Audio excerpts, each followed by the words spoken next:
Hi, I'm Dave Barnes. And I'm John McLaughlin. And welcome to Dadville. Dadville is a podcast where we talk about life, love, and the pursuit of awesome dadding. It's funny thoughts and deep talks. So please, enjoy your time here in Dadville and enjoy this episode with Amy Grant.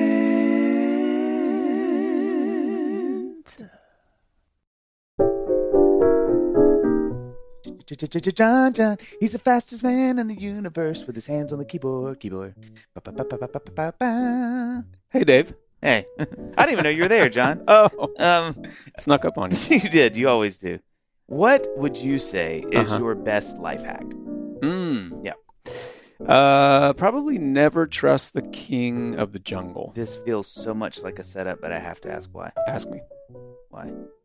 Are you asking me right now? Yeah, why? I'll tell you. Okay. Because he's always lying. Look at you. I knew you had something up your sleeve. Man. I'll keep that in mind. You know why, John? Because I'm always looking for life hacks. Some people call me a hacker, and that's just the way that I live. But what does hurt a little bit is that you didn't ask me what my best life hack is. Right. Oh, well, I was getting ready to. Okay, yeah. Sorry. Hey, Dave. Yeah. Sorry, I didn't know. What's your best life hack? AG1 by Athletic Greens. See, I didn't have to ask because I knew that's what it was. It just makes you athletic by drinking it. Yeah, that's what the lion said. Hey, come on. Don't do that. I take AG1 in the morning, and it makes me feel unstoppable. Really? Yeah. Mm-hmm. Get this. Okay. Buckle up. The all-in-one formula makes it so easy to cover your nutritional bases every day. So you don't have to keep up with taking multiple supplements and vitamins. You just put one scoop into cold water, and you're good to go. Cue my unstoppable entity. Okay, wait. So you're saying that I don't need one of those like pill boxes with the day labels to keep up with everything that I need to stay healthy? John, because some of those boxes are fun. Is this 1983? I mean, I don't think so. I mean, talk about a hack. I know. Every scoop is packed with 75 vitamins, minerals, and whole food sourced ingredients of the highest quality. They give you major benefits like gut and mood support and boosted energy. Yeah, but I bet it takes too long to get all that healthy stuff into your system. Okay? Nope, it's the healthiest thing you can do in under a minute. Under John. a minute? Yes. Okay, so what you're saying is you can actually become the king of the jungle if you drink Athletic Greens. That's what I'm hearing. No. What? John, you've known this. I don't do jungles, okay? Things get weird with the monkeys. Oh, Yeah, right. But if I did do jungles, AG1 would deliver it to me there, and every month. They will do that, John. They will find you if you're in the jungles of Zanzibar. Is that a place? Or the concrete jungle of New York City, I see John. what you did there. And it's so easy to make it a daily habit. And I also get the single-serving travel pack, so I never have to miss a day. I just mix the powder into ice-cold water and drink it first each and every morning. That's it. Look, Dave, I'm sold. Call you John Michael Montgomery because you are sold, John. That's another reference just to country music there. Tell the people what they win, John. All right. Look, if you're looking for an easier way to take supplements, you want to throw that daily calendar pill box out, Athletic Greens is giving you a free FREE 1-year supply of vitamin D and 5 free travel packs with your purchase. Just go to athleticgreens.com/dadville. That's athleticgreens.com/dadville. Check it out. All right, we're ready. Are you ready? I did stretches outside. Good. I did wind sprints I'm sad to see that y'all's thing went away. The golf. It got moldy. Oh, okay. Yeah. That's sad. Did Vince die a little death? No, you know what? He hardly was ever out there. He'd rather just go play on a golf course. Yeah. Can we, so I had already, speaking of dying deaths, I had already died to me asking this. I had it on the very bottom under dumb questions. I actually have it labeled dumb questions. But I just used your restroom over here, which is, Dave, you have to use that restroom. Oh, I was in there. Full of the velvet room? Yeah. Yes. What is Full this of velvet? golf stuff. Yeah. So I have to ask, what is it? Anytime I meet somebody who is married and also golfs, I'm always like, all right, well, that's a third spouse. So how do you navigate all that? I got to know Vince playing golf. Oh. So it was already there. You knew what you were getting into. Mm-hmm. Yeah. And then I quit playing golf when I had a baby at 40 because I know you have to play a lot to be good. Yeah. And so he's played since he was a child. Yeah. And so he can not play for months and he's still going to And for those who From don't know, scratch. he is he's in the Tennessee Golf of Hall of Fame. Is he? Yes. I mean, again, according to Wikipedia, but you Oh. also sang Is he? background vocals for Bill Gaither, according to Wikipedia. So listen, who folks. knows? Listen, Yeah. Yeah, Vince, But he's a very good golfer. and he's raised a lot of money for junior golf. Yes. And so Is the course here named after him? The what are they called? The Vinnies? there's a little over off of Franklin Road. Yes, ma'am. That's There's right. a teaching facility, and there's an area. I don't know if it's a putting green or a little 3-hole course. But Yeah, I think it's. And it's named after him. Yeah. That's cool. Yeah. Well, there's a letter from Elton John congratulating him on his golf game Wow. in the bathroom. Oh, in there? Yeah. And he's like, Gosh. just don't forget about your day job. What a weird. That's such a I weird. stole it. It's in my backpack already. What a weird, like. I know, there's so many Vince worlds. music, but then it's Like, about is golf. Elton keeping an eye on the golf when world? worlds collide. Yeah. Well, he owns a soccer club, or doesn't own it. He's like a big part of a soccer Oh, really? team over in. Yeah, like they have the name of the stands are named the Elton John stands where people sit at Watford. Ironically, that's where they sit. God, you are on today. We should start. Okay, It's the coffee. so if you guys are listening right now, you have already spotted the dulcet tones of Miss Amy Grant. You know them the minute she started talking. You felt peace. You felt a sense of relaxation that everything was going to be okay. So Amy, when we start our Dadville episodes, we read what we call the brag sheet, and I think yours may be the longest one we've ever done. Yeah, No. can we read Please- the whole thing? No, please don't. Please don't read it.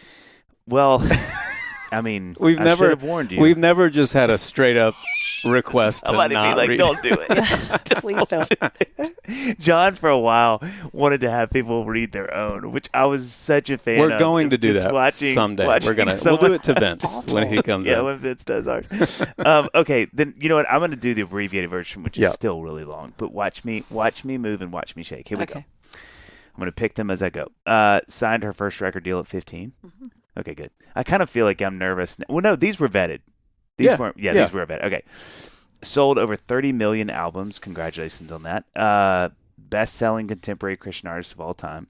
Released, I love this, 22 studio albums, 5 Christmas albums, 4 live albums. I bet you didn't know that, did you? Some things are news to me these days. Through no fault of my own. Through no fault. Touche. 17 albums reached #1 on Billboard Christian Albums chart.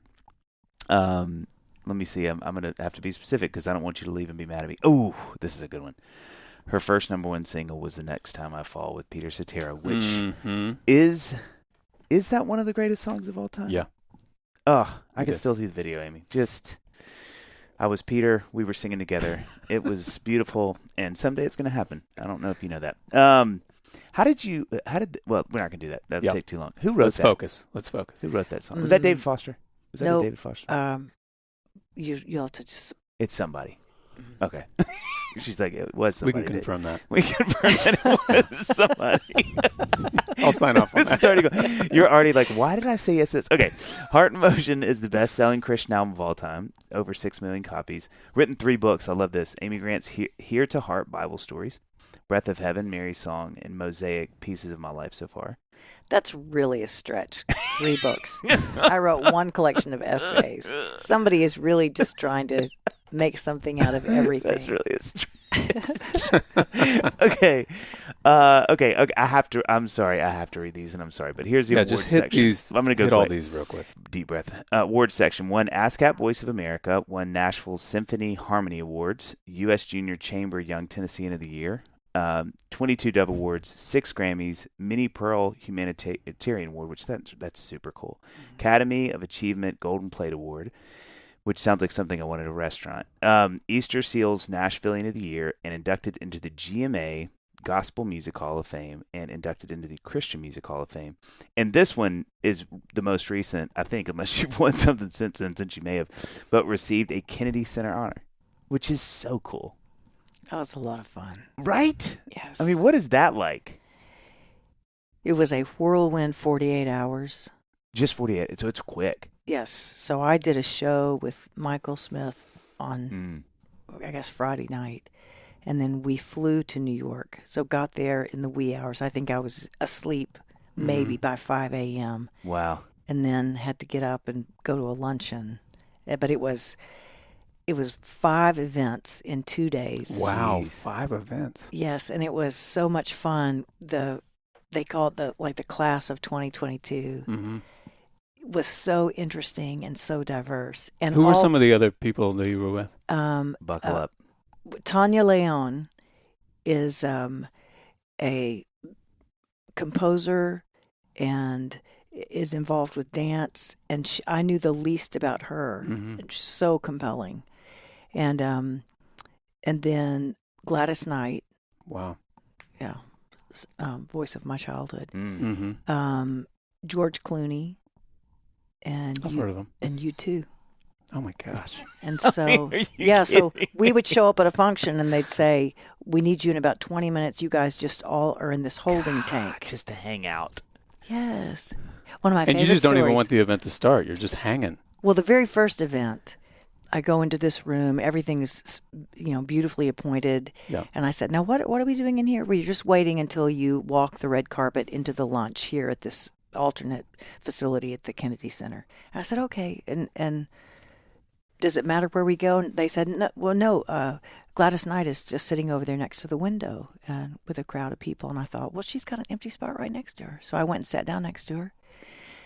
And I guess a friend of hers was there, and then a gentleman that I guess was her husband.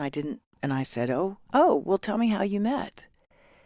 And he mentioned I don't know if it was in Reno or in Las Vegas, but he was part of the management of a facility, but started in that facility as the person that owned the jewelry store. And she had gone to the jewelry store with her fiance to create an engagement ring. And I looked at her, and she's with him, and he was the jeweler. And he said, well, I did that, and then I saw her about 18 months later, and he said, how's the marriage? And she said, that didn't work out. And he said, well, that's because you married the wrong man. No way. And I said, and then? And he said, we've been together ever since. Wow. And they've been together over 20 years. And I mean, wow. The kind of conversations you can have with people when everybody's guard is way down. Yeah. Everybody's like rubbing their eyes going, am I awake or asleep? How did I wind up in this circle? Yeah. Right. And just so many people have overlapping stories that you're not even aware of. Yeah. And that is so cool. I was looking at your body language as Dave was reading the brag sheet, and it's discomfort as everyone is. And then when he got to the Kennedy one, your whole position changed. Oh. You sort of like lit up a little bit. Yeah, that was fun. Yeah. To John's point, like, how do you? This is what we ask everybody. How do you feel hearing those things? Like when I read the things that Amy Grant, this is your life. Yeah. Like how do you? We read 20%. Yeah, of what we didn't read the whole actually thing. have. But how do you feel? Like what is it like to hear all those things you've been able to accomplish? Well, a lot of that list is from the first half of my life. And so, and so I go, yeah, that was a part of my life, but it wasn't how I woke up in the morning feeling. It didn't affect how I went to sleep at night. And a lot of it feels like history now to me, and who I feel today. I mean, that was part of my life, but if things started right now today, I just don't know that it would have played out the same. The world's a different place. Music's a different place. Wow. Things happen the way they happen because of time and place and opportunity and all that. But I just go, it could have happened a million ways. It's so interesting too because you, as we read in that thing, you were, to your point about just sort of that weird things coming together all at the same time. I mean, you were at that specific time where, CCM was just beginning, barely had begun. And then here you come, singer-songwriter, and it just is so many things at the right time. Your talent, your personality, where the industry was. It kind of needed some, like as you're starting something like that, you need people that can help promote the thing. And you step in and it's like, oh, this is great. She's super talented. She's kind. People like her. And then it's before you know it, and that's what's crazy to think about with music these days is, it's not popular music is not that old, and so so many people that were such a big part of the beginnings of things are still like alive and well. And so it's crazy to think about that, to your point, because it's like if people are starting now, even those 30, 40 years later, it's such a different thing in such a small amount of time. But you were at the very beginning of that thing. I was not at the very, very beginning. That's right. But it's interesting because I would also, I'm reading Bono's book, Surrender, right now, or I'm listening to it. And I feel similarly about some things that he does. Like I go, oh, that wiring feels familiar. Oh, he must have always had a journal. Yeah. Oh, yeah. Because his memory is unbelievable. But the fact that he knew what he wanted to do so young, and just that whole driven nature of it, and I didn't know what I wanted to do, and as it turned out, through a crazy set of circumstances, I just happened to do something I liked that I was averagely good at, but I was surrounded by a group of people that when opportunity came my way, I was suddenly surrounded by an incredibly gifted group of people. And so at every turn, it came sort of out of community. Wow.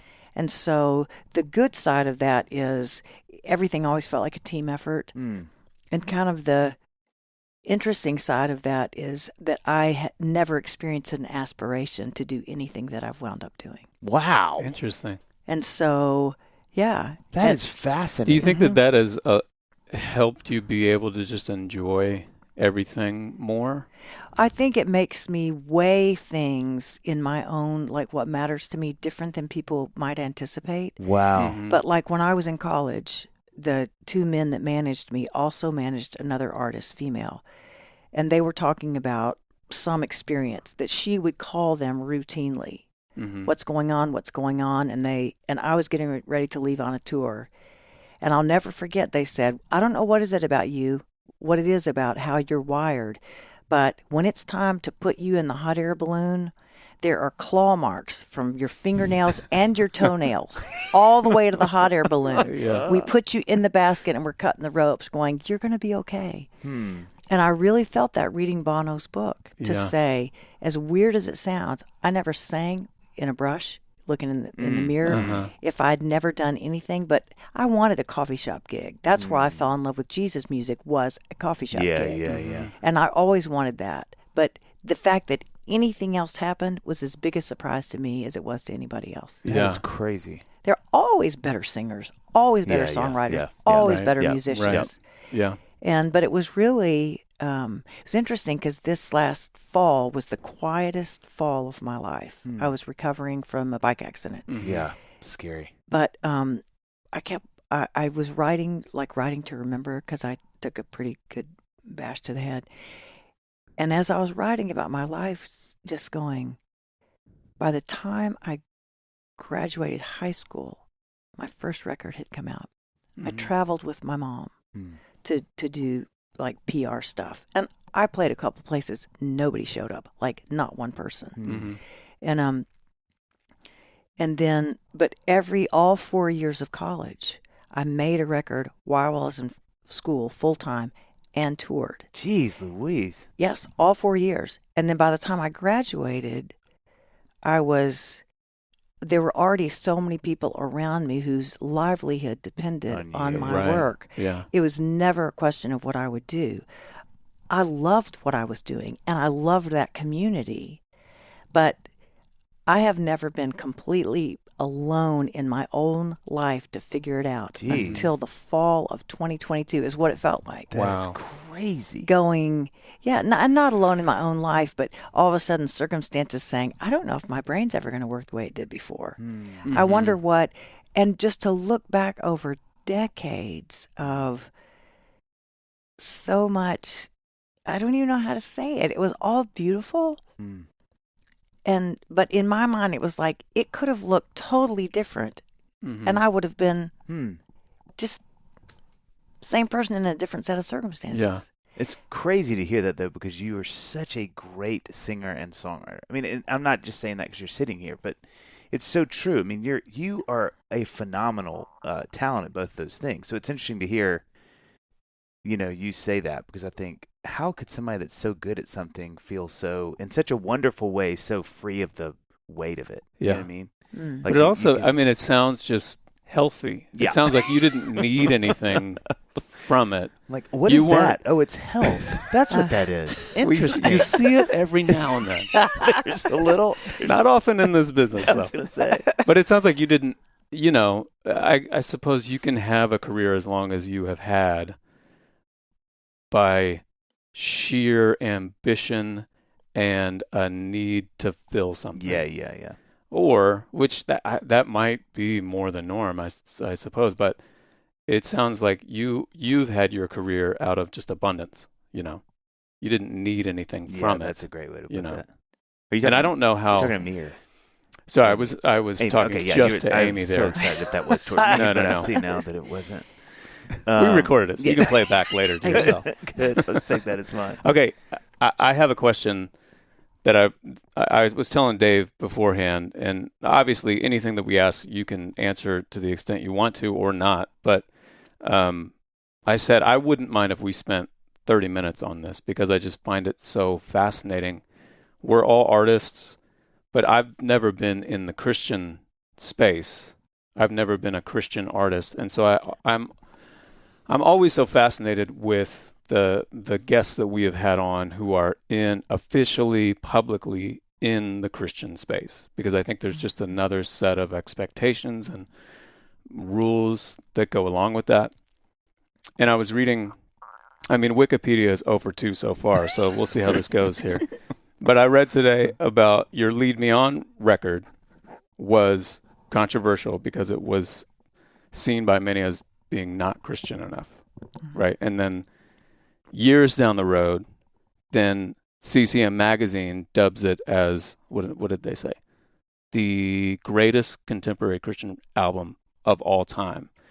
And I was thinking that's a great, just like micro example of, I'm sure, what I would have to expect that you experienced being such a massive success in the Christian space. And like Dave was saying, like, this is early on. So the CCM world is like, this is our girl, the queen of Christian music. And then you go and have this massive crossover success in the mainstream world and get all the backlash that comes with that. I'm just curious what your experience was like with that during that time. And now sort of that, those years are behind us all, and the controversy is not there anymore. And you're Amy Grant.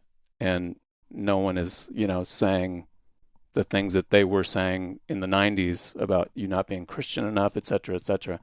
What has all of that been like, if you can sum it up in the next 2.5 hours? Right. Well, the first thing that hits me is I've never had a curiosity about what other people are saying. Mm-hmm. And so, how are you so healthy, Amy? But I never read a rag magazine. Wow. I've never looked up my name on social media to see what's said. And and whenever there is something that comes up and, somebody go, "Hey, are you okay?" I go, whatever it is, it's not on my radar. Yeah, you don't want to know about it. And so it's not that I don't want to know. I just don't have a natural curiosity about that. And so, so I don't think that's an attribute. I think it's just the way I'm wired. Yeah. And so, but it's the same thing that, I don't know. We're all so unique. We all see life through such a unique lens. And it's the lens of the family into which we were born. Mm-hmm. All those dynamics are unique to that family that we were each born into, our place in the family. Mm-hmm. And I know, I was the youngest of 4 girls, And I was born into a family that was steeped in church generationally. And the earliest songs I remember were singing hymns. And to this day, I see everything through a lens of Scripture. And it's just because that's the lens through which I saw the world, by two very beautiful, gentle parents. And then, and in addition to that, what's interesting to me is that like how we live our lives is a dynamic experience. And so one day you can make a lot of good choices. One day you can make a lot of bad choices. And some days you can do back and forth, you know, over and over again. You can treat one person very nicely. You can treat somebody else short-tempered. You can, you know, I mean, life is dynamic. People are dynamic. And I think I have never seen myself, like if I'm sitting next to somebody on a airplane and they say, what do you do? I say, well, I've done a lot of things. I actually love writing music, and I'm a singer-songwriter. But I have never led with, because I don't believe, my experience is not that we put on a jersey and that's our team. Wow. Yeah.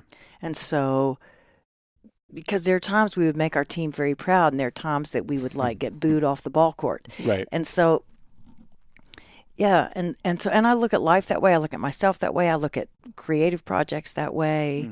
And so, yeah.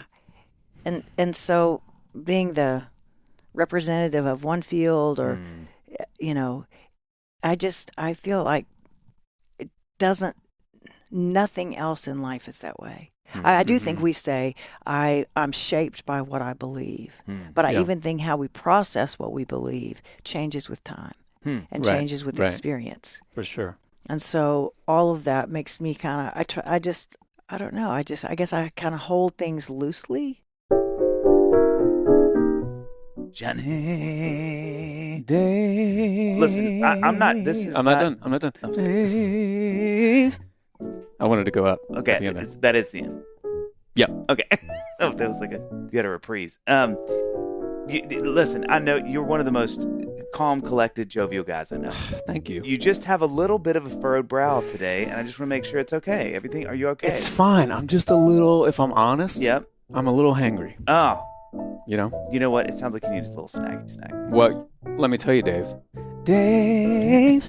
You know what can turn any guy into a snack? Hey, I see what you did there. Let me tell you. Manscaped. Say it. Say it again. Manscaped.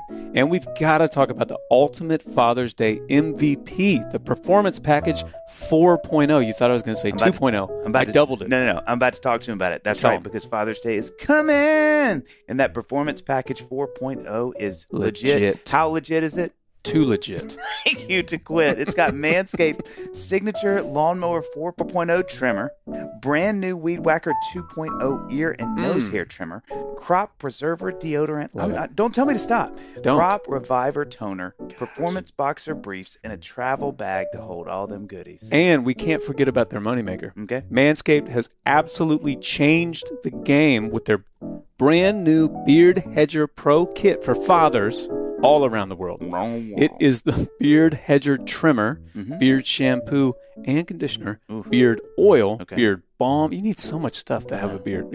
First off, you have to have a beard. Then you get all this stuff, and Manscaped will give it to you. And 2 free gifts with their signature beard comb and scissors. Well, I don't want to brag, but you can see from my really lush beard that it's done a real number. Oh, yeah. I mean, I can tell. Look, we all know dads love their comfort, right? Yep. First and foremost. If his grooming routine is already dialed, make sure to hook him up with Manscaped Boxers 2.0. Ooh. So comfy. Yep. These are without a doubt the best boxers for men of all ages. Hey, and you can just let those boxers breathe, okay? Let them breathe. It's like when Mike Tyson would take a little break. Boxers gonna breathe. You know what I'm saying? Yeah. You can mow the lawn, take out the trash, golf in the sun, golf in the rain. Those moisture-wicking boxers just breathe without breaking a sweat. It doesn't matter. The Tyson thing, that got me. I had to think about it for a second. Listen, people, get 20% off plus free shipping with the code DADVILLE at manscaped.com. That's 20% off. You heard me right. Yeah, yep. With free shipping at manscaped.com and use the code DADVILLE. Make this Father's Day one he will not forget with Manscaped.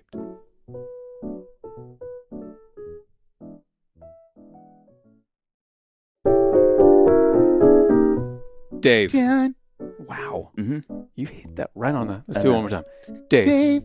Oh, you went different note. Well, I want to do mine. And a different name. Yeah. All right. Yeah. Listen, let's focus. Okay. I got to say, man, I think this episode's going really well. But I wanted to check in with you. What do you think? 1,000%. I felt strong at the start. We'll say towards halftime, I felt like I needed just a little bit of break, just a breather. Right there. Well, it reminds me of the feeling that I get like at around 11 a.m. Yeah, I feel that. You know, it's not quite breakfast, but it's not quite lunch. It's a paradox sometimes. Like, what should I do dietarily? You know what I mean? You've been eating healthy. Mm-hmm. And are trying not to nom down on a donut, which is hard. That's a real So pull. hard. But you have that so stinking famished feeling. Yep. If that's you, John, is it? It is me right now. You need to try nuts.com. Oh, nuts.com. Yes. It's your one-stop shop for freshly roasted nuts, dried fruits, sweets, pantry staples like specialty flours, and more. The wide selection means there is something for everyone. Dare I say, and please don't get mad at me for saying this. I dare you to say it. Are there too many choices, John? That's my one complaint. I take it back immediately. There's not. I love them all. Just this morning, I took a handful of dried apricots, and it got me through some stomach grumbles. Stomach grumbles are the worst. Yep. What's that, Dave?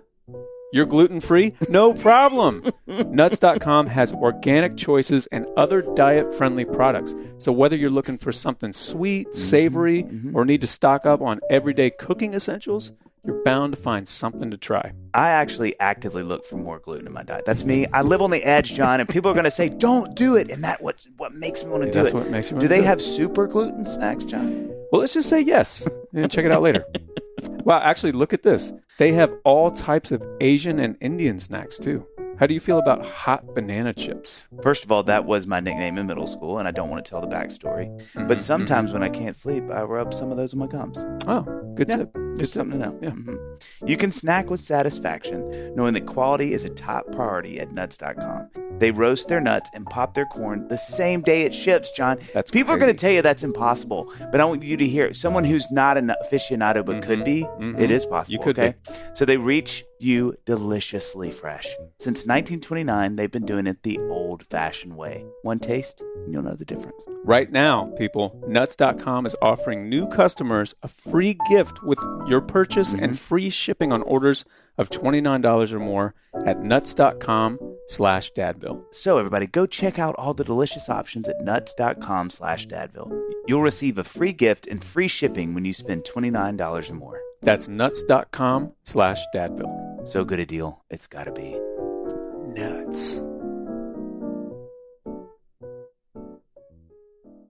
I would be the first attendee of this course, just the Amy Grant School of Life and Music. School of Health. Just, I mean, it's like John said, I just don't know anybody that is as healthy as you are that does what we do. I really mean that. Yeah. Like, of anybody I think I've ever met, you seem to hold it so healthily. Like, I feel like there's just not this, it doesn't feel like the strings are attached, from your ego to your occupation. It's a really fascinating thing to watch. Well, if we weren't recording this, I would tell you about some chapters in my life. Yeah. And all I can say is as people, I think with time, we have had more of the rough edges knocked off. Kind of like a young couple that said, I want a relationship like my grandparents. They're so in love. And you go, well, good God, they've been in the rock tumbler for 50 years. They've just bounced every rough edge. They almost killed each other. Yeah, that's right. She strangled him with a necktie one time, Yeah. And I think it's easy to look at me at 62. I enjoyed different stretches of my life. I made decisions that I don't know why I made. I have been good in relationships, not good in relationships. I've been appropriate. I've been inappropriate. I've done good jobs. I've done awful jobs.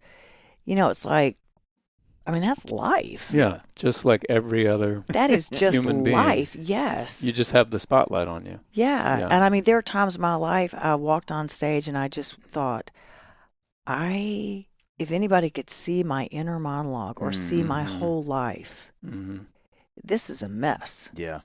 Especially when you're young. God, when you're young, you just trying to figure everything out. Right. Yeah, it's interesting because now I have grown kids, and I never can go, God, what was I doing when I was your age right now? Because I was on such a strange timetable.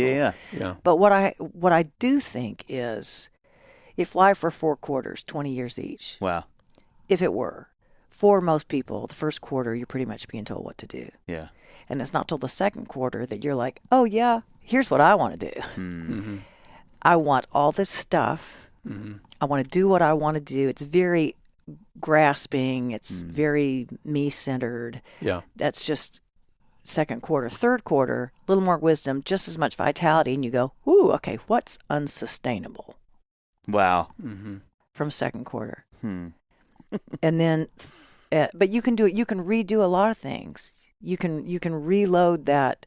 Your family, you can have another child in third quarter. You can do a lot of things. You can try to right the wrongs. Third quarter, it's like the blinders that kept you so focused on your own life in the second quarter. Yeah. You really see the world more as a whole. Yeah. And you become aware of just mankind. And fourth quarter, it's like, okay, really. I mean, my mother-in-law's having a really long fourth quarter. She's 97, still lives in her own house. Yeah. Wow. Yep. And I'm in my fourth quarter, Mm-hmm. and I'm 62. And I was having dinner with my kids last night, and I said, there is no way that you can see life from my perspective. And you're second quarter, and you're right on time. But what I'm thinking about right now is finishing strong. What small trajectory changes do I want to do? You're so aware of your resources, time, energy, all that. And so that world that might have gotten really big, especially third quarter, you kind of go, okay, what really matters? And I'm going to dial some things back so that I am really doing what matters the most to me in the fourth quarter. The process of life is unique for everybody, but I do think there are patterns of growth and maturity and awareness that when y'all talking about your young kids, I go, oh my gosh. Yeah, you're talking sleep deprivation like no one has ever known. And you're still functioning. Yeah. Mm-hmm. That's crazy. I mean, but you did it again at 40, though. I mean, you were like, let's keep the party going. I did it again. So right as the light was out. coming in, you were like, let's double down. What was that like? Because you're probably remembering so many things. I mean, just whenever like we get a time hop, on our phones, that's like, 5 years ago today, there are all these little things that my girls are 7 and 10. There's so many things that just in these short little years, I'm like, oh my gosh, I completely forgot about that whole phase. Yes. That must have been happening to you daily, that you're like, oh, that's right. This kind of happens. Or was it just completely different? Well, so what's unsustainable for the third quarter? And for me, it was my first marriage for all kinds of reasons. I'm so grateful for that time in my life. Gary Chapman, he gave so much musically, all of his creative energy, but all the things that were happening to us as people and the different things that were happening to us. Sometimes after a first marriage, people will say, well, the best thing about it was that you had your children. And I go, well, of course that's a beautiful thing for both of us.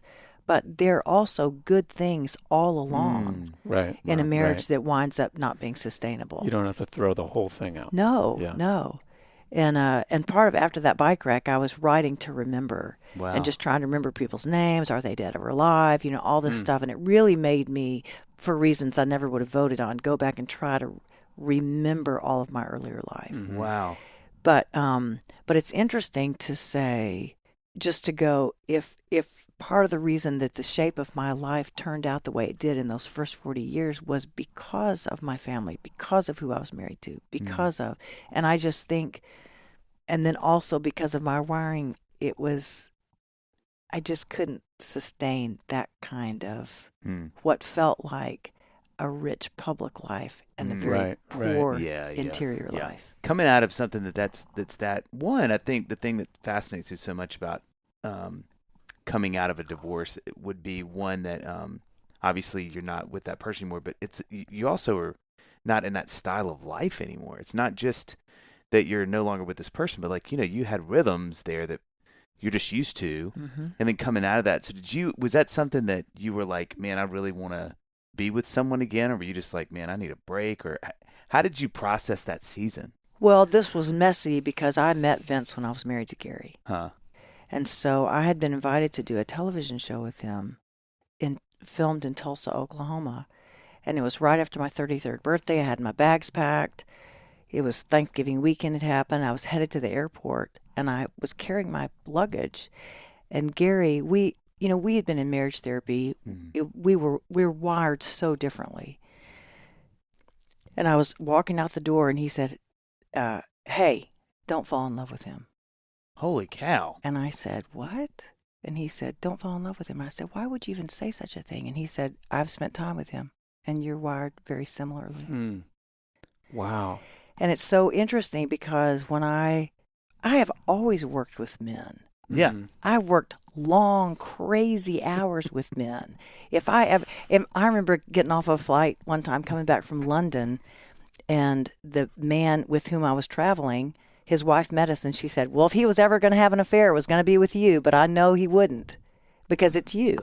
Wow. And I mean, wow. That is the world of music. Yeah. Right. And you are so respectful to other people. Anyway, so I've never actually said that in an interview about that, but it was interesting to, like, the loneliness in my marriage was very apparent. Yeah. And so, but it was interesting because then I went, did I like, was that seed planted by me or was it planted by somebody else? Words are so powerful. Yeah. Especially between spouses. I know. Those are like 20 times heavier. Right. Yeah. Anyway, so, and Vince and I wound up, we did hit it off, but I didn't really think anything about it except I thought anything he's involved with, I'm going to go do that thing because he's just fun to be with. And when I bought a set of golf clubs that day. I bought a set of golf clubs the next month. I did. Did you really? So funny. I bought a set of golf clubs the next month. And, and it was interesting because when I walked into that first rehearsal in Tulsa, I probably was trying to get a lay of the land, and I don't have good vision in the dark. And I just remember kind of walking in. I guess my brow was knitted or something. And Vince walked over. He put his arm around me. He said, hey, unknit that brow. It's okay. It's okay. And I remember looking at him, and I said, no one says that to me in my life. Wow. Jeez Louise. And so I did feel very responsible for everything. And I was like, man. And so, yeah. And I think what happened there was I had great respect for him as an artist. I had great respect for his musicianship. And in that TV show, I said, hey, this is a waltz, and it's a beautiful thing that was like, it's an orchestration done by Ron Huff, but there's like a musical thing. So if you would just come out in a top hat and waltz with me during that instrumental break, that would help. That would sure kill that time. Well, unbeknownst to me, Vince does not dance. He's been in enough combo bands and watched the sorry-looking white guys dancing. He would say, I would never dance. I love to dance. And later, after we got to know each other, I said, oh my gosh, like, you were so presenting. Because I turned around, wasn't expecting it. He comes out with a top hat and dances with me. It was on that TV show. Yeah. And in my mind, I'm thinking he's something totally different. Yeah. And then after we were married, and, of course, and you remarry, and it's a totally new framework for both of you. Yeah. And so you're like going, nothing is familiar. And it's funny because Joy Williams married, and she said, whew, this is a lot. It's like a blended family. We're trying to adjust to each other. And she said, so like, when is the honeymoon? And I said, take a deep breath. As soon as you have an empty nest. Wow. That's when you'll experience the honeymoon. Wow. Like in reverse. Yeah. It's in reverse. Yeah. You are holding on for dear life. And you're trying to get to know somebody with an audience of people that you've known longer, your children, and you care for deeply. Gosh, I've never thought about that. Well, Oh, and it all is the totally interaction backwards. is so, I would have to imagine, is so charged as a step parent, which Everything. we wanted to ask about. Yep. I mean, step parenting is its own thing where I'm sure you feel like maybe you're walking on eggshells if you say like just a seemingly innocuous, like, hey, what time are you going to be home? They could be like, hey, you're not my mom, whatever. What was all that like? Yeah. A lot of it's hard to remember. I wanted to return to one thing because you asked me something specific, and that's why I got off on that. But, and then as I'm getting to know Vince, first off, he's very funny. Mm-hmm. Yeah. And he is a lot of things. Mm-hmm. What a great way to explain your spouse. And She or he is a Yeah. lot of things. But years later, and went saying to him, I mean, so you came out and danced. I'm just thinking about how I projected so many things about you onto you because of that Yeah. Wow. specific behavior when I did not know you. Mm-hmm. And you know what his response was? That was the bravest thing I ever did in my whole life. Wow. Yeah. Jeez Louise. Yeah. That was him like slaying the dragon.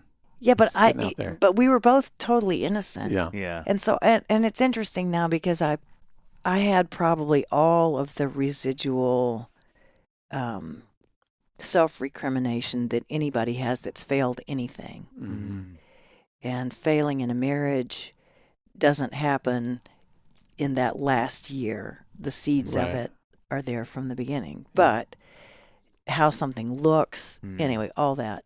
And then you marry, and then when the kids are not with you, somebody that's never been in that situation is like, woohoo, Mm-hmm. here come the whips and chains. We're going to get down and get dirty. But really, when the kids aren't there, there's so much grief. Yeah. And Jeez. so, yeah, the whole side of what, and my feeling is nobody rides off in the sunset. Nobody. And the beautiful thing is that you, at a time when, I mean, for us, I knew we wound up having Karina because Vince had one daughter, and I wanted to have a child with him. I wanted our relationship to not just be about our coupleship, but also to share family because I know how beautiful family is. Yeah. And Did y'all talk about that early on? Was that something that was kind of a conversation as y'all were like early in marriage? I mean, we had her right as we had our first anniversary. So I guess, Yeah. I don't know, there's so much we didn't talk about. Mm-hmm. And so, Which, and- by the way, for anybody listening, Karina is a monster of talent. That woman.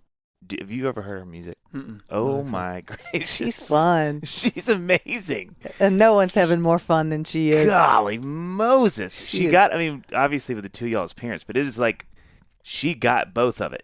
Like it is substantial. Her talent. It is. She is. And you talk about some pressure that Well, girl she is. has. She is rising above. Well, Yeah. I don't think she incorporates this as pressure. She says, I have decided that I want to do music as my livelihood, and as long as I can pay the bills, it will have been a Yeah. success. Yeah. Amen. And so she might sing backup for somebody else. Mhm. She'll probably always write. She used she- to sing backup for Bill Gaither, I think. I saw that on Wikipedia. She did. She was. Yes. Yeah. On his yeah. Anyway, but I guess who we are is present. It's like once your kids are grown, you'll go, oh my gosh, that was present when you were in preschool. Yeah. I just didn't know what to do with it. Yeah. And one time, Karina had come home from Otter Creek preschool. So she was, I guess, 4 or 5. Must have been 4. And she wanted to tell us about her day. And so she stood we had a big rectagonal coffee table. And she stood on the coffee table and she wanted to sing us her day. That's when you knew. And Oh, she's singing my her day with gosh. hand motions and everything.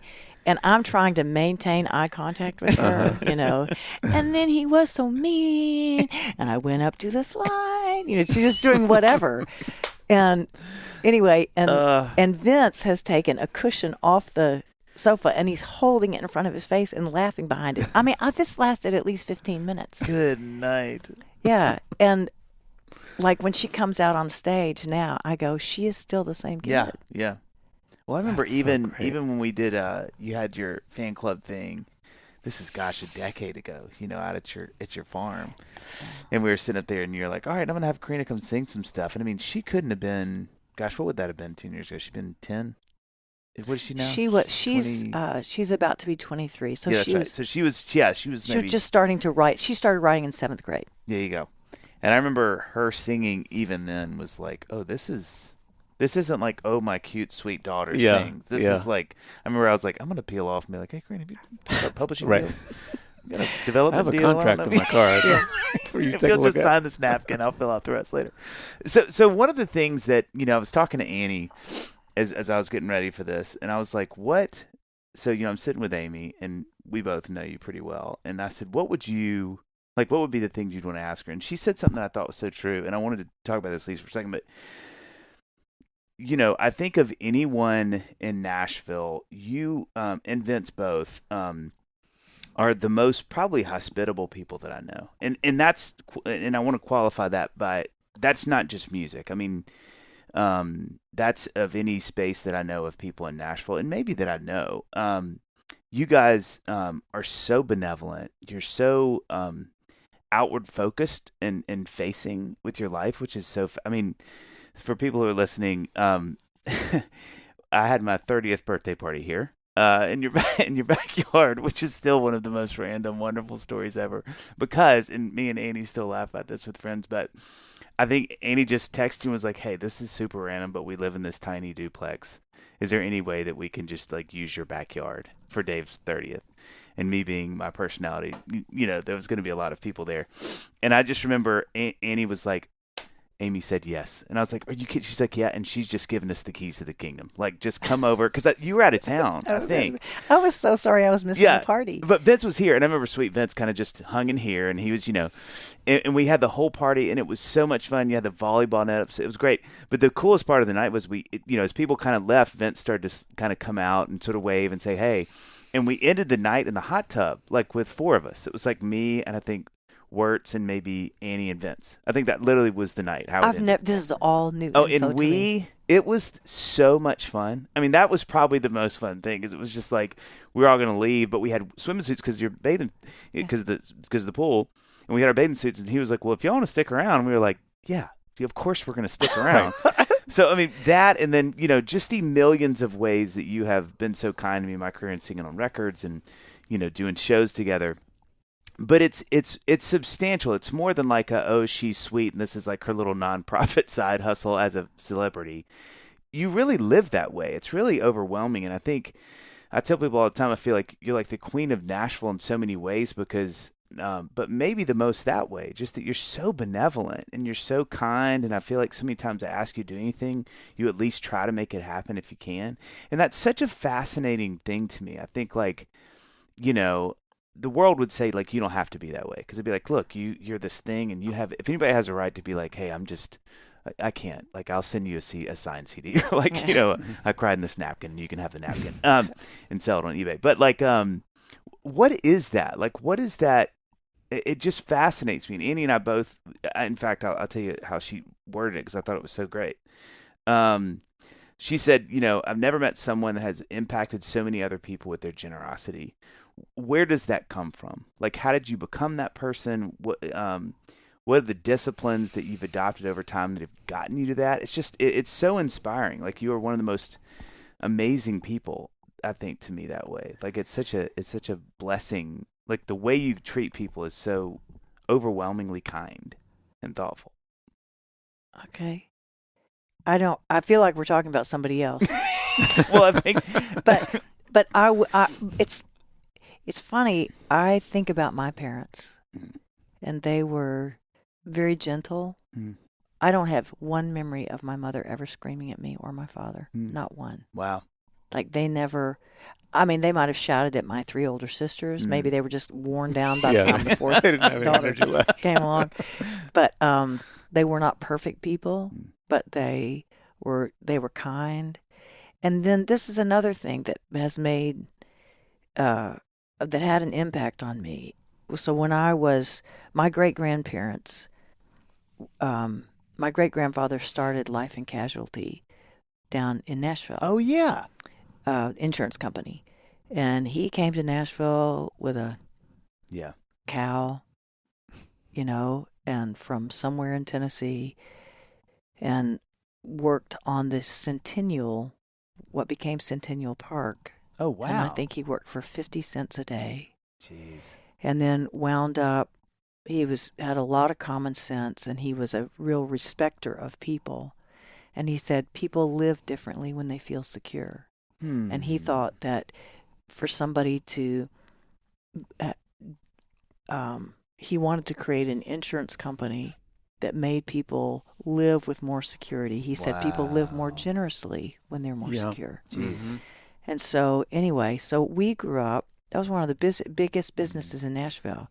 The backside of their farm, which is now Burton Hills, was Shies Hill Road. Jeez. 7 of those houses were my grandmother, cousins, and I knew that when the second to die of those 2 died, which was my great-grandmother, she died my junior year in college, I knew that that farm that we grew up in and loved was all being given to David Lipscomb College at the time. It's Lipscomb University now. And, everybody grows up in a different lens, but with a different lens. But it's so funny because Vince will say to me, "You scare me to death with money." And I said, it's because I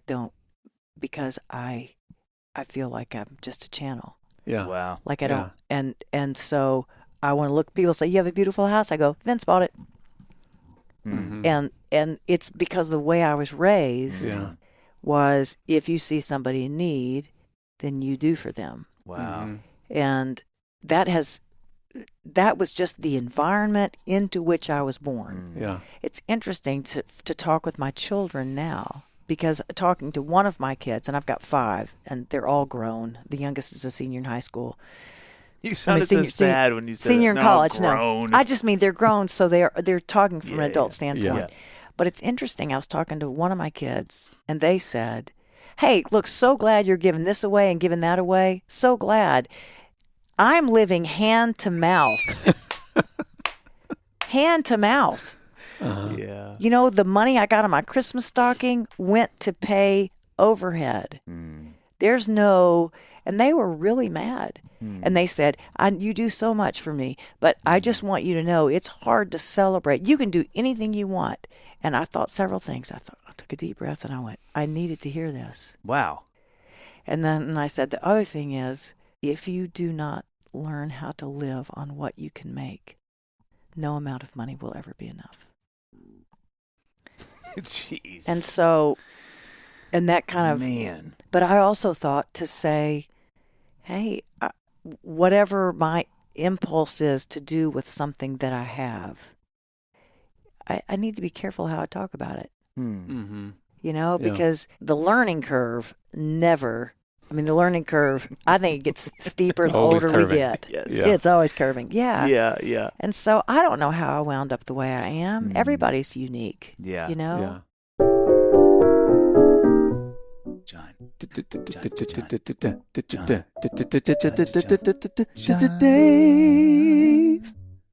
Man, we nailed that. I know. It's almost scary how much we nailed that. John, what comes to mind when I say high quality meals? Be honest. Be honest. I'm always honest. Don't Look, put bunches. I would say something that's healthy. Check. A. B. Easy to make. Check. And D. Goes well with a well-designed latte. I knew you were going to say that. Yep. You really have. You cornered the market on that, by the way. Listen, let's stop beating around the bush. Can we Okay. just tell the people of Momville about ButcherBox? Oh. Mother's Day's coming up, Dave. Yep.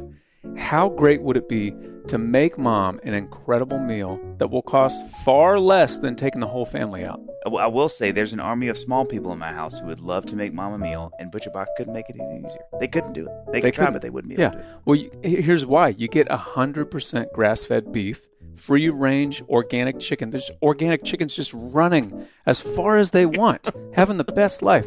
And get this, pork-raised, crate-free, and wild-caught seafood. Can you believe that? I don't want to see a single stinking crate within 100 yards of my sea bass. Do you hear me, John? From your lips to God's ears, Dave.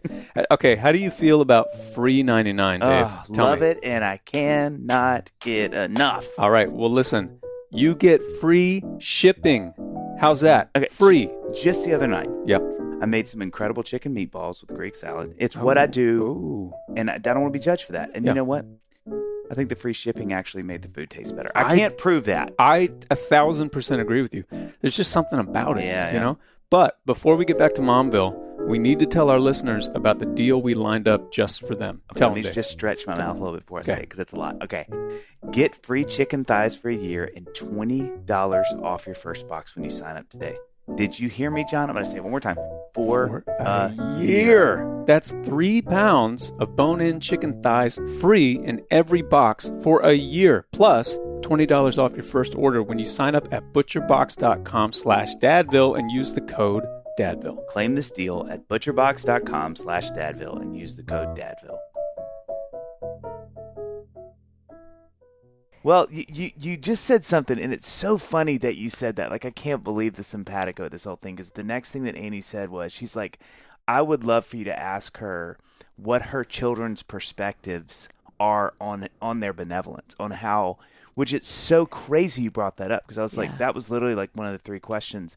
So the thing that I was going to say is, you know, one, has that been, like, as you've learned about that, and sort of how outward facing the both of y'all are, have you, is that becoming more of a conversation with your kids? Like, if you had to your point, like how you've kind of had to think about that differently.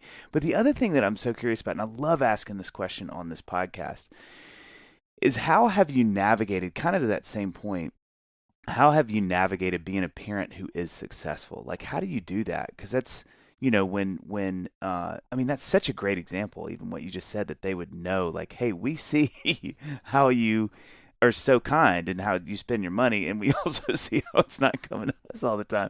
But, like, how have you navigated that over your career when you've done so well, when you've been so blessed with success in your career, and then you have, you know, like you said, you have these 5 kids that are full eye, you know, they're watching you and Vince, and how have you navigated that? What does that look like? Well, I don't know that. I mean, to me, it must be like a pendulum swing. You know, I mean, I'm sure some things I have done well and some things I've done horrendously. Yeah.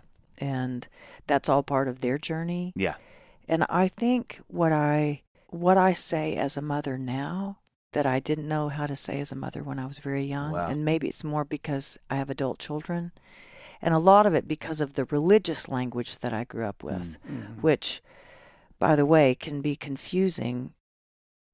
Knowledge about God is not relationship with God. Come on. And so many things about, it doesn't matter if somebody's churched or unchurched, whether they know the Bible or don't know the Bible.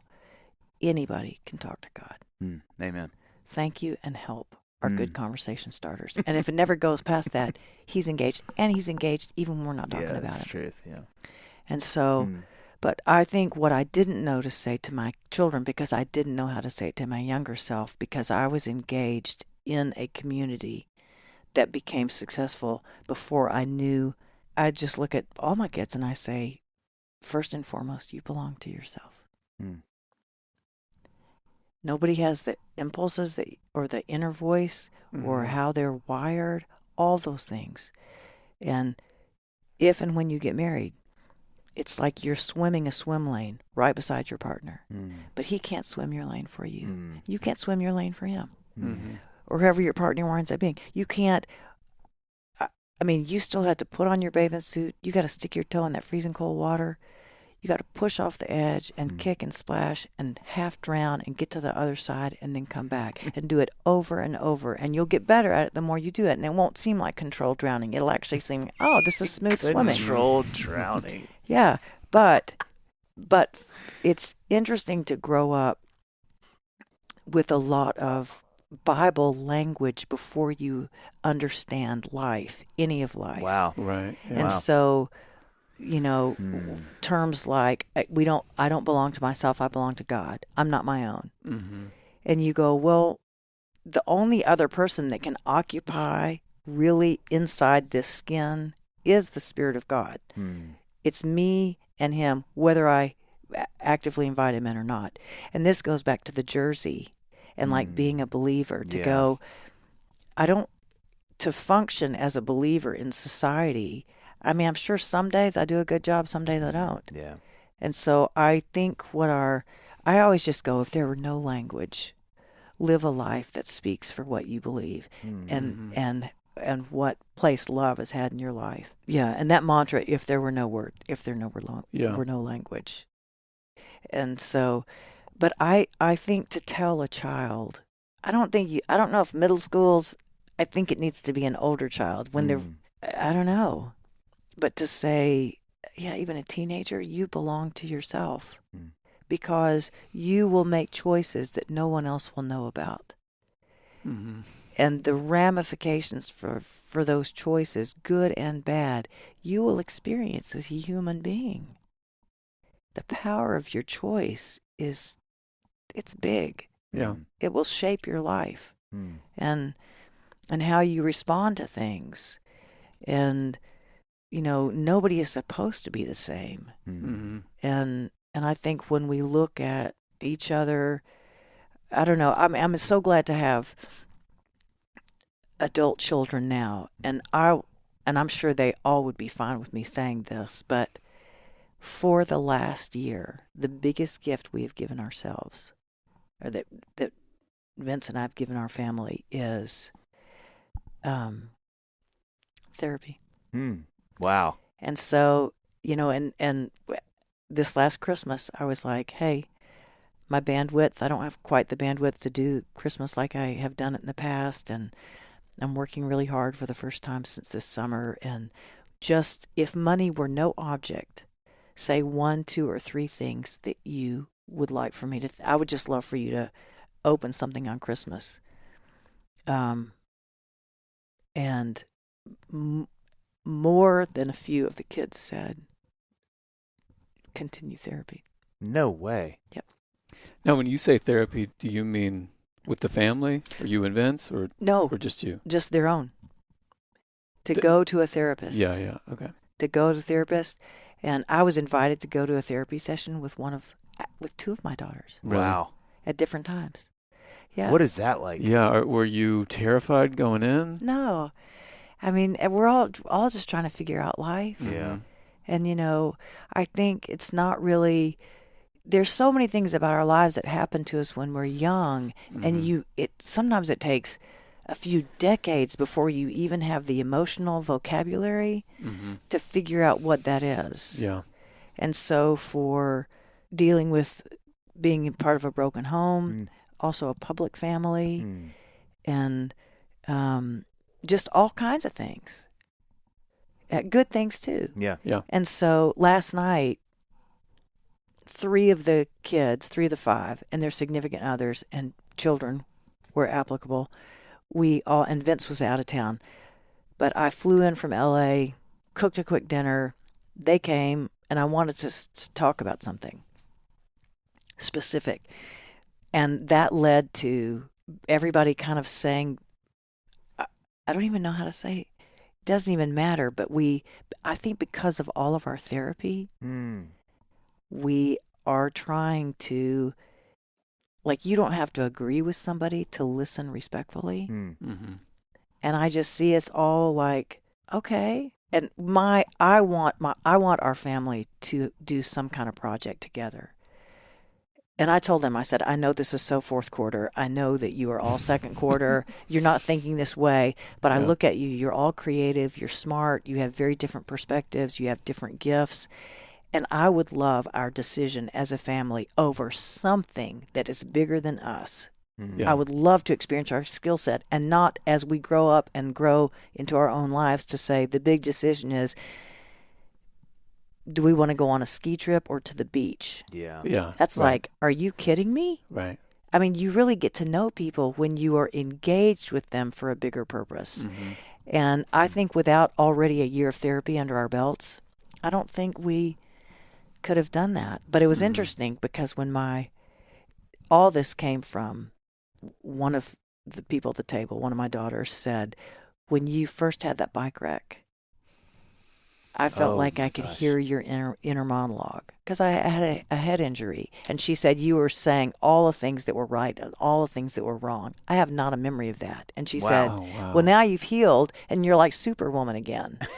Yeah. And I said, well, I was never Superwoman, but I want this conversation. Yeah. Wow. You know?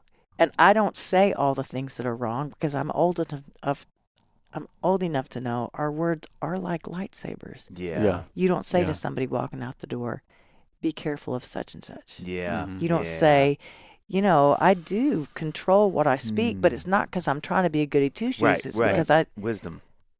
You go, this could change the course of history. Right. If you plant your an words matter. Words matter. Mm-hmm. And then all of it, it's just like, oh my gosh, it's all I can do just to live my own life. But I'm trying to intentionally cheer on my kids and hear what they want to do.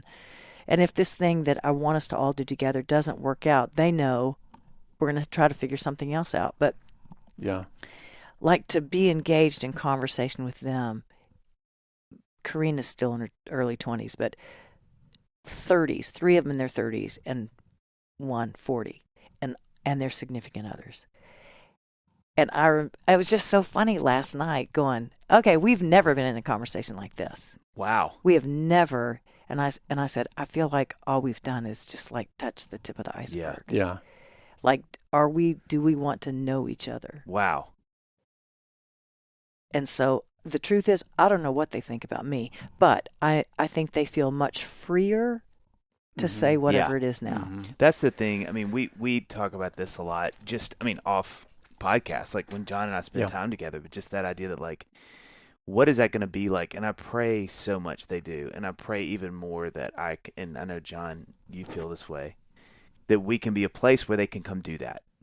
As mad as they them just are. coming is a win. Yeah, like what you had last night. Them even bringing anything as adults when my girls come to Amy and I and say, hey, we want to talk about what X or whatever. And Amy and I always just say, like, we just got to prepare ourselves. We want to be open to that.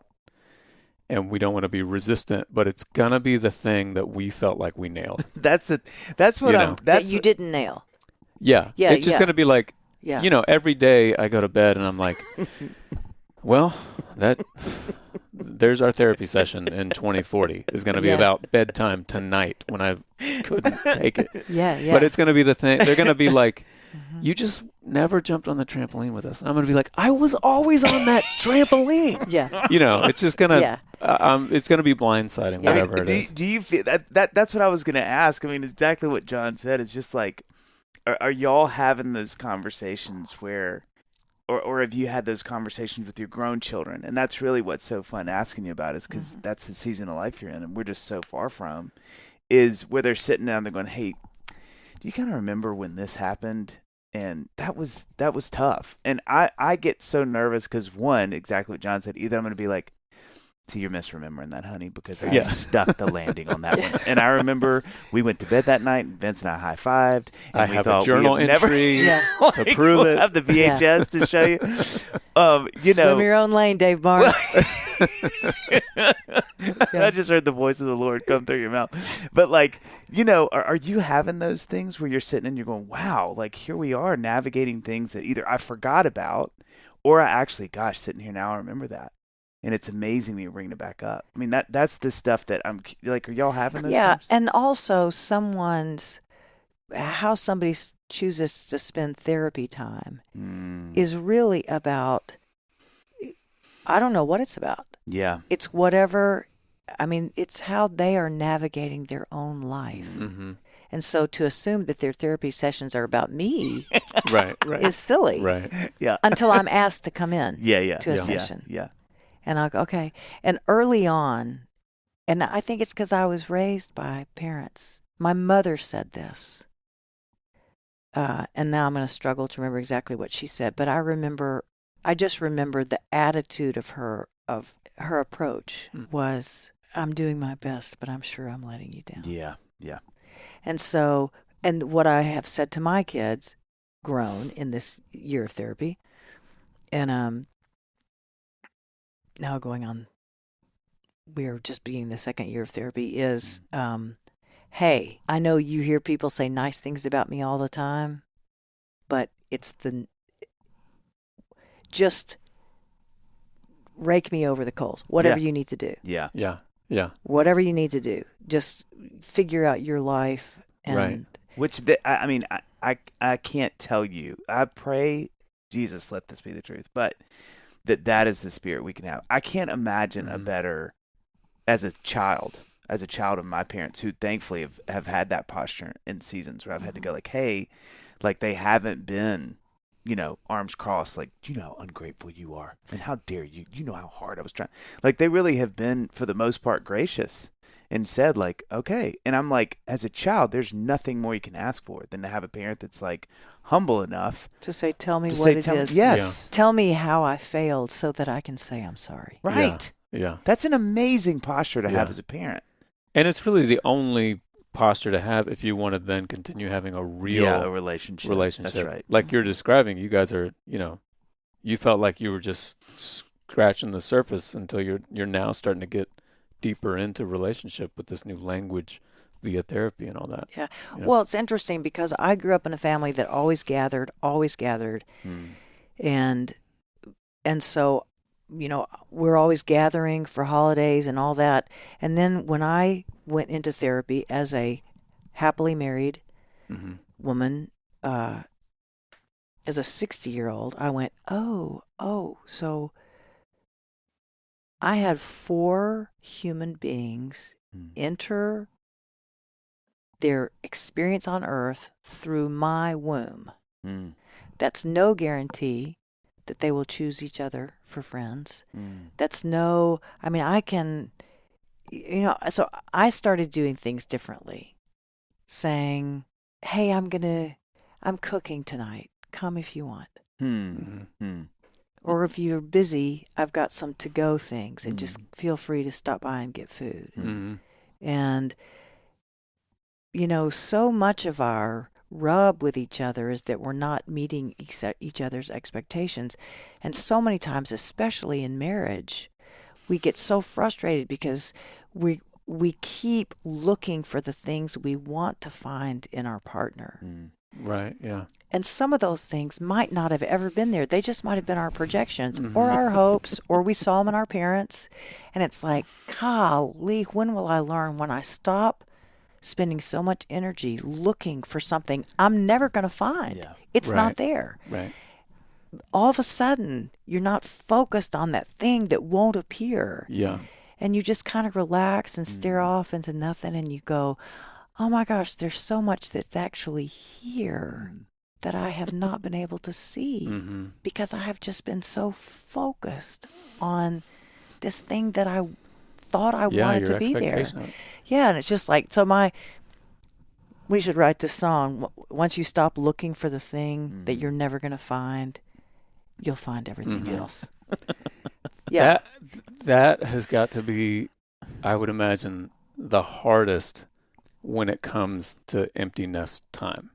Like I feel like when my girls leave the house, that's when what you're describing is going to be so hard for me. Sending the text that's like, hey, Mom and I are cooking tonight. You guys can stop by if you want. And not just being like, please, where's the bubble? Where are they going to come? Like, I need them, Yeah. Was the empty nest time, did you have expectations on that? Did it go the way you thought it would? Was it harder than you thought it would be? Well, our actual real empty nest happened with COVID. Oh, wow. Oh, okay. And so Karina came back. Uh-huh. And I do think there is, once again, I'd never lived just with Vince. Right. Like we were not newlyweds alone. Oh, right. Yeah. And so all things being kind of backwards. I don't know how to say that. So there's multiple new things happening. So it's just, I think that I just think life is always the big cycle of dreaming and investing in that dream and then realizing that dream, and then the dream comes to fruition, and then you grieve the loss of that thing, because it's everything in life is that. Man. Mm-hmm. And so that it can be something as small as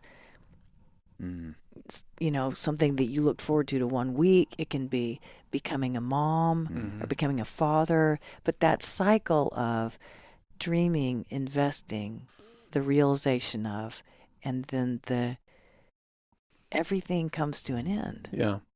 And so and just to recognize that that's part of a pattern of life. What a beautiful way to say that. I mean, I'm sitting here thinking my brain is just a million miles a minute, trying to realize how true that is. And I do think that's like that's where, that third season of life, that third quarter of life, where you can start to understand, hold that dual thing, which is like, you can dream, but grief comes with dreaming, because everything is finite on this side of heaven, right? Yeah. And I think like, not just having rose-colored glasses that go like, everything is always great and kids are, but no, there's going to be baked into our human experience is just a lot of grief. It just is. And then how do you process that and sort of equip yourself as best you can to know?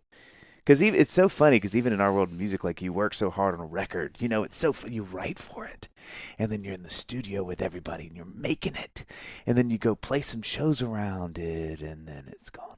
Yeah. Yes, and that, to me, all of that, there is, as there should be, you grieve the ending of that hang in the studio. Yeah. And so part of it is just being very, one of the fourth quarter things you realize is that the resource of time looks different. Yeah. Yeah. And so last night I found myself saying, how much time do I spend disconnected from myself? Wow. Like, looking for some kind of pleasure, whether that's another glass of wine, which I have not had anything, I don't drink since the head injury, but another glass of wine, or a snack late at night, or surfing all those things are like, they're substitute pleasures. It's not real connection. And real connection, sometimes when you're married, you don't have enough energy to, hey, babe, you interested tonight? Whatever your protocol is for connecting with the person in bed with you. But even just to connect with yourself. Yeah. And the spirit that lives in you. Yeah. And the spirit of love that, it's so funny to go, like, there is an aliveness that I took for granted, even when it was, even in the downtime. Like, I think we all live with a lot of disconnectedness from ourselves. Oh, for sure. And more. I mean, there's every device that I own is connected to the internet. Yeah. There's a million distractions. I've been meaning to talk to you about that. Yeah. Well, but we have a quiet moment. But all that to say, when you anticipate something, even if it's great and it was a success, eventually it's over. Yeah. When you're madly in love with somebody, thank God there's an ending to lovemaking, or we'd all die of a heart attack. Well, and part of it too is just the anticipation of everything. You get addicted to the not yet of it. Yes. Yeah. But then when something has come and gone, and it might have been your third graders' play that they were so excited about. Mm-hmm. And then, if I could go back, I would tuck that third grader in bed and say, tell me how amazing that feeling was. It's okay to be a little bit sad that that's over. Yeah, that's great. Yeah. It's okay. And that feeling is a part of you. Yeah. And just, you can return to that feeling and remember that. And that's part of your life journey. Nobody can ever take that away from you. But, but there is, I don't know, it all kind of layers in there. And then there's so many fibers and so many layers. We truly probably don't remember much of any of it. But I know that we are wrapping up, but before we ask our last two questions that we always ask, I selfishly just want to know, because Dave and I are in the same sort of, like our kids are all stair-stepped from 7 to 11 or so. Mm-hmm. What advice do you have for parents in our phase of life? Like what if you could like go back to Amy Grant when your kids were 7, 8, 9, 10 in that elementary age, what would you say to yourself if you could appear for like 1 minute and say something? I hope whatever comes off the top of my head is worth saying. Well, just sing it, and then no matter what you say, it'll be worth Let's it. get her in. Yeah. Well, I think at any age, the best thing that you can give anybody is your presence. Mm-hmm. Man, like fully engaged. That is tough for me. Yeah, it's tough for all of us. And I also I would have, whatever I said to my kids, I would have said it in 2 minutes instead of 14. That's a good word. That is a very good word. That is. That I can feel that coming. So because we're not. I mean, I'm getting with Ben being 11. I'm already like, I can just feel myself taking these big breaths of like, well, let me tell you. Listen as I pontificate. Here's the introduction. Yes. Yeah. Now here's the foreword. Yeah. Chapter 1. Yes. Yeah. That's such a good word. God, that's a good word. That I'm gonna remember that. Yeah. Man, the temptation. I mean, there are a few things I think in the human existence that are harder not to do than when your child has a teaching moment and you see it, they see it, and you're standing there. It's just like you're taking the big breaths. You're going, "This is it." You're like, I can already hear the future podcast that they're on. That they're like, where they quote what I'm about to say. Oh my gosh. That draw is just the most powerful magnet in the world toward like, I've been practicing for this. Sit down, son. My wife knows the look on my face, and she just immediately is just like takes the other one out of the room. I mean, that if there's a million ways that Annie is a grace to my life, but one of them, and really near the top, is her ability. You gotta shut this off, man. Like she's been like too long. You have like 7 words, and then they don't hear the 8th. Wrap it up, Pops. Yeah. Just wrap that whole thing up. That's great. All right, John, you want to start? Oh, I'm starting this time. You're going first. Dave normally asks the first of the last 2 questions. Okay, we always ask these last 2 questions. First one is, what is the one thing you want your kids to know? Oh, man. The one thing I want my kids to know. Can it be a really long sentence? Oh, go. It's your podcast, girl. Okay. Well, there's so many things that come to mind. But for them, the one thing I would want them to know is they're really put together, every one of them,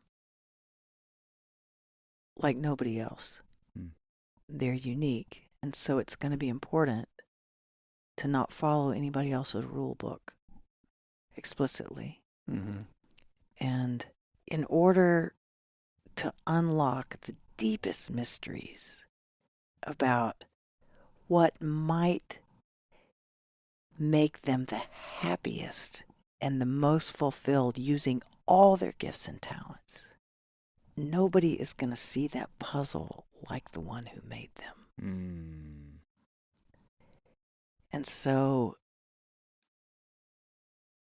so I guess I would just say, I want them to know, I don't know how else to say it. And they are wildly, creatively loved. Mm-hmm. And, whether they do anything right, whether they do everything wrong, that's where being raised with a lot of religious language can be confusing. Mm-hmm. Because I'm not even sure where all that was going, except for you feel like, we ask for an awful lot of falling in line. Mm-hmm. We demand a lot of sameness of each other. Wow. Yeah. Wow. Especially in communities where we feel like we're representing right the work of God or the work of Jesus. Mm-hmm. And I kind of wish we would say, can we just say a big disclaimer all the way across the top that we are all a mess. Mm-hmm. We are all a mess. God is good and he's faithful, and we are all a mess. Yeah. It's so funny. First of all, it's so beautiful, but something that has been so powerful to me the last couple of weeks, we're going through Ephesians, and our Annie and I help lead the young adults at our church, and the guy's been teaching has just done such a good job. But I was thinking, it's so funny how this isn't talked about, right? It's exactly what you're saying. That when Paul is telling all of the Jews, hey, it's open to the Gentiles now, right? That's a massive deal. A massive deal. These are wildly different people.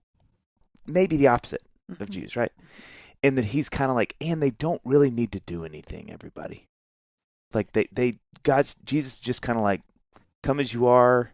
We're going to figure this out together. They're in the kingdom now. There's not this you look at all the things Paul rebukes is they don't have to be searched. And I the first time in my 44-year-old life, I was sitting at Sunday school and I went, whoa, God, that's pretty intense. That it doesn't come with a bunch of rules. It's just sort of hey, I'm bringing them in. There are things they need to do because, it's going to be good for them, but not like you think. And I was he started the whole thing off by going, we're just bringing the crazy cousins in. Yep. And let's just have a big party because everybody's here now. And I was isn't that a beautiful picture? Yeah. Of the kingdom. Yeah. Not that he was he does the opposite of what every Jew was hoping he would say. Is well, then tell him the rules. And he's no. Right. Take out the knife. Yeah, Zipper's going down. That's right. I thought, and so much so that he goes later on to say, I've become everything to everyone so that they can, he's not going in going, boom, this is the deal. The old is here and this is how it works, Yeah. I thought that was so beautiful. I was what a cool picture. Yeah. Well, you've brought it up throughout our conversation several times, that idea of you really wanting your kids to celebrate and relax into who they are, who they actually are, Yeah. Which I think is really beautiful. It is. And it is. Like you're saying, it is a little tricky, especially I'm sure in all religious circles, but in the Christian world that the three of us are steeped in, there's a little bit of a Right. But I love that you have said that. Well, it's interesting because none of us really know somebody else. We spend most of our life kind of getting to know our spouse. Mm-hmm. But even then, there's so much that's still mysterious about them. Yeah. Well, and it's always changing. Yeah. Yeah. That's so true. It's right when you got your nail, they're hey, guess what I'm into now? You're oh, okay, touche. Yeah. Which I can't imagine how much that's true, especially as an empty nest. Because all of a sudden you have time to really... Right. Iterate. Life is dynamic. People are dynamic. They are. Yeah. Situations are dynamic. The worst situation has hidden gifts. Mm-hmm. The worst trauma, you also see an opportunity for the beauty of humanity. The best thing happening to your child, oh my gosh, they won the lead part in the high school play, comes with a hard side. Mm-hmm. Wow. I mean, that's just the way everything is that way. Yeah. Everything is, the whole spectrum. But to me, if we can just whet each other's curiosity to know God. Yeah. Because however we behave, there is clearly a payoff physically for eating well and exercising. There's a payoff. You feel better. It doesn't matter how old you are, how out of shape. A body will respond. You go, this is miraculous. Mm-hmm. Bodies respond to get good input. And I just think that kind of thing is true on every level. Yeah. Behavior, whatever, all those things eventually, whatever it is, you kind of go, how's this working out? Mm-hmm. How's this, and yeah, so I guess maybe you just have to trust if something's looking really rag-legged for a while. Mm-hmm. Rag-legged. Yeah. I like that phrase. And, maybe it'll come back around. But yeah, even then, Earth was never supposed to be perfect. Yeah. Mm-hmm. Okay, second question. Yeah. Years and years from now, Amy, maybe millennium. You're in your sixth quarter. Sixth quarter. What do you want your kids to say at your funeral? What do I want them to say at my funeral? Of course, I'm just thinking, they're all so different. Hmm. And I'm in this learning curve. Hmm. But, oh my gosh, if they all stood up and said, I felt loved by this person. Hmm.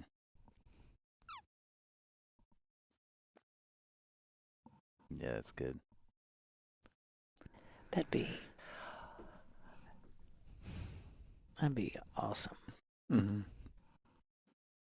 Yeah, I love that. Well, it sounds like they will. I agree. Huh? So far, so good. Yeah. Hey, thank you a million times for coming on. Yes. I mean, I hope you know this, but I really think you're one of those best people I know. So it means a lot. You let us invade your home, especially people don't know this, but you were just on the Today Show like minutes before we did this interview. So, and we saw one of our Dadville alum, Greg Melvin. That's right. Just we got to meet walking him through your face. house. That's right. But thank you so much for coming on. I'm really thankful. This was so great. I'm so honored. Yeah. And thank you for making me a coffee. You're so welcome. Yeah. And hey, yay that you get to do a job you love in great company. Amen to that. Oh my gosh. I know. We have a lot of things bubbling below the surface. People don't know about me and John. We fight a lot, and even now there's a lot of turf wars that go on. Yeah. But we put on That's a good why face. we sat you between us. Otherwise, there'd be a physical alteration. Alteration. Altercation. Both, so actually. Close. So close. It could have been a face alteration. Dadville.